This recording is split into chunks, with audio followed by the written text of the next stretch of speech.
C'est derrière moi que ça se passe.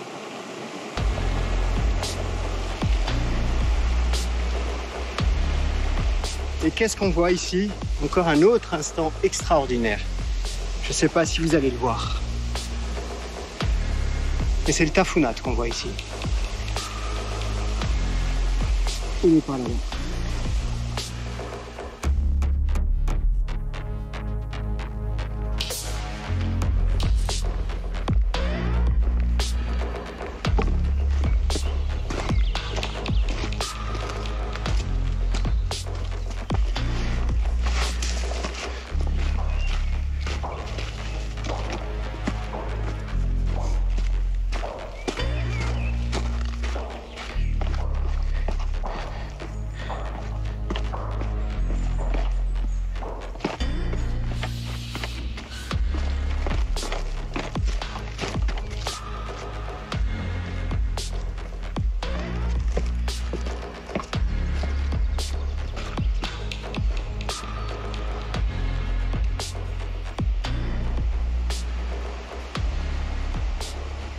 Le soleil est enfin de retour sur la vallée du Niol et ses environs.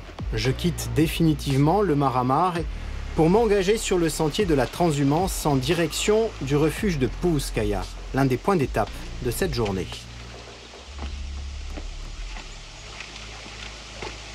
Dès que l'on attaque ce sentier de la transhumance, on se retrouve tout de suite sur un autre type de sentier. On avait déjà commencé hier à l'entreapercevoir, mais on est tout de suite dans un sentier qui a été façonné au milieu des rochers et avec des blocs de pierre comme ceux-là qui ont été au fil des années, au fil des siècles,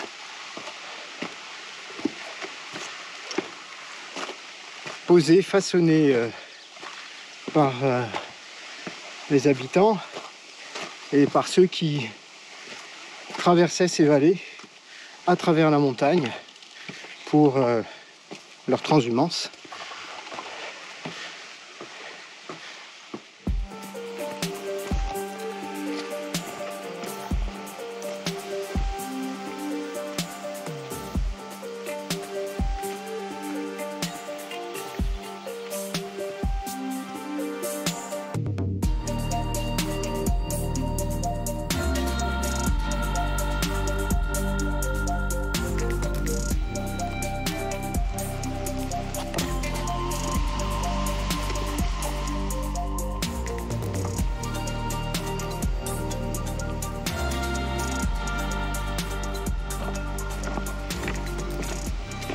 Bonjour.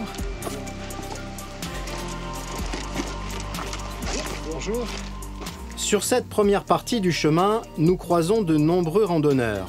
Certains font des balades à la journée, d'autres sont sur le GR20 dont nous partageons la trace durant un moment ce matin. La montée dans le vallon de Toul, au pied du Tafunat, est toujours grandiose. En bifurquant à gauche vers Bocaguagnaro, là je retrouve rapidement le calme, loin de la frénésie du GR.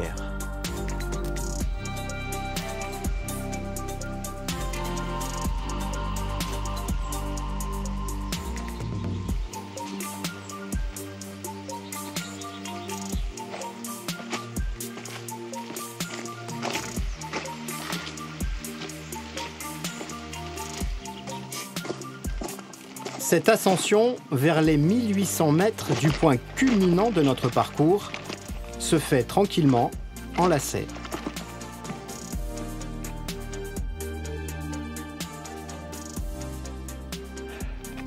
On voit encore au fond la vallée du Niol où on était hier encore et que l'on a remonté. Le Padiaourbe est déjà de la tête dans les nuages et nous sommes arrivés assez rapidement, sans difficulté, avec une montée tranquille à Bocaguagnaro. On est à un petit peu plus de 1800 mètres d'altitude.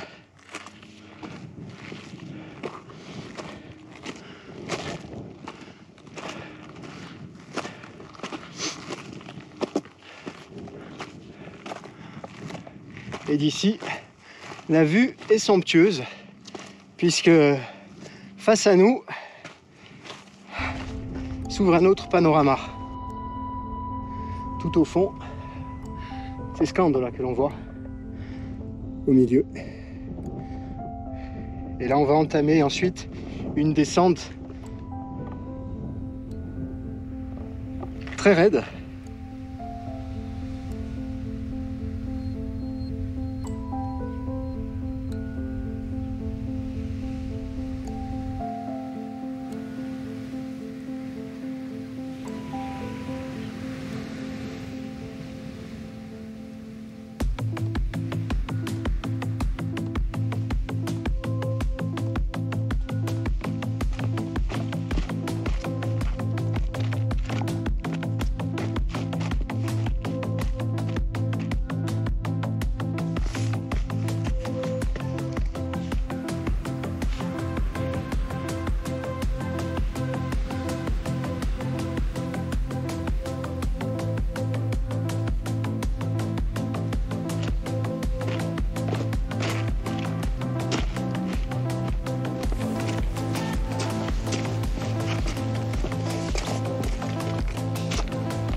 Et on retrouve maintenant l'approche du refuge.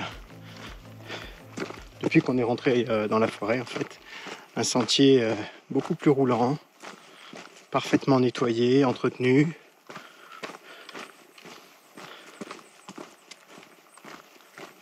C'est plus reposant forcément et plus agréable.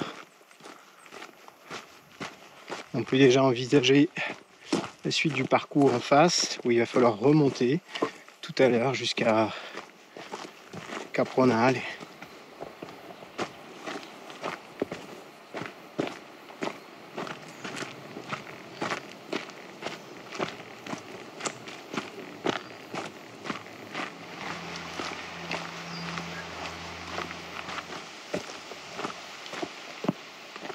Avant cette ultime ascension, je fais une pause au refuge de Pouskaya, ancienne étape des bergers et de leurs troupeaux sur le chemin de la transhumance. Préservé de la surfréquentation du GR20, ce site à part, à l'atmosphère particulière, se mérite. Son gardien veille à conserver l'esprit des lieux.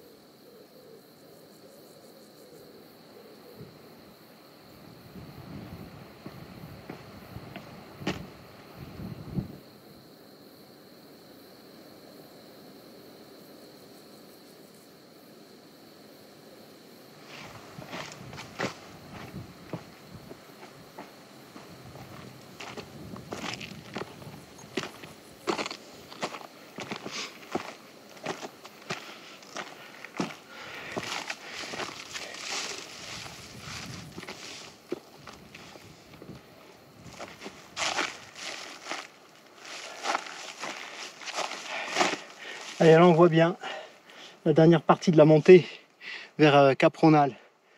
En partant du Pin, on voit le sentier avec le dernier lacet à gauche et ensuite l'arrivée vers ce col. Et derrière, on bascule vers la vallée du Fang et un patrimoine historique aussi à préserver.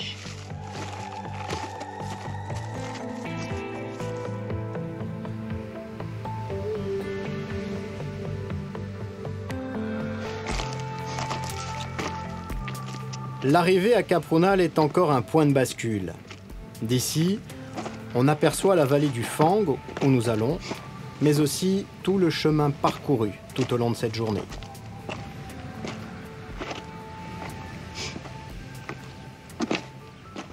On devine plutôt très bien où on était ce matin, derrière cette première barre rocheuse, tout à fait en haut. où il y a cette formation de nuages en train de remonter. On est ensuite descendu, contourné cette barre rocheuse au milieu de la forêt de pins pour arriver au fond du Talweg, au très beau refuge de Pouskaya.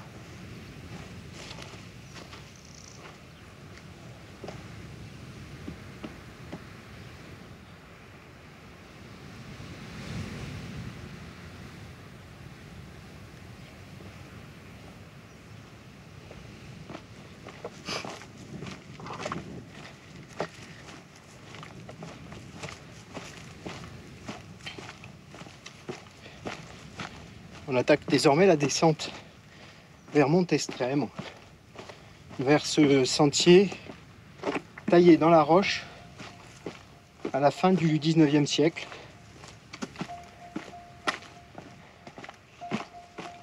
Chantier titanesque.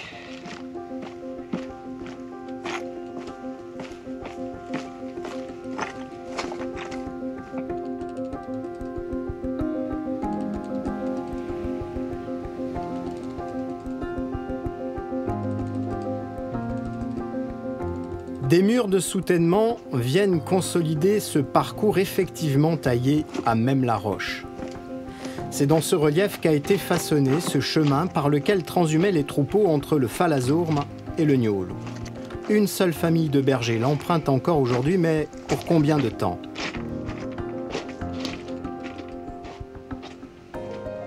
L'abandon, les affres du temps et les tempêtes, dont celle de l'automne dernier, dégradent l'état de ce magnifique sentier. Si rien n'est fait, il disparaîtra rapidement. C'est ici que les plus gros dégâts causés par les tempêtes d'automne 2023, Tiran de Mingrut, ont eu lieu, puisque là le sentier a été entièrement emporté.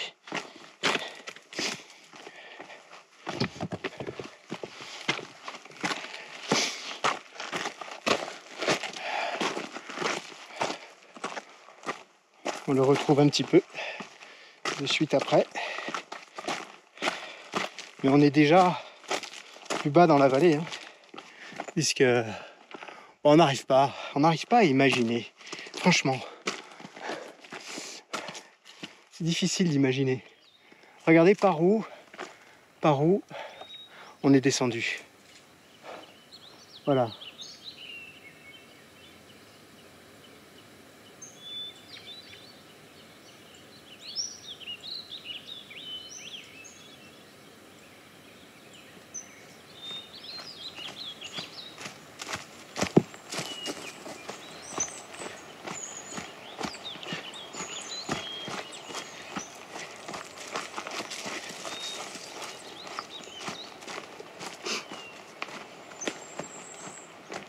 La nuit tombe peu à peu, le soleil étire encore ses rayons sur les sommets, dont le Tafunatu et le Kapurosu.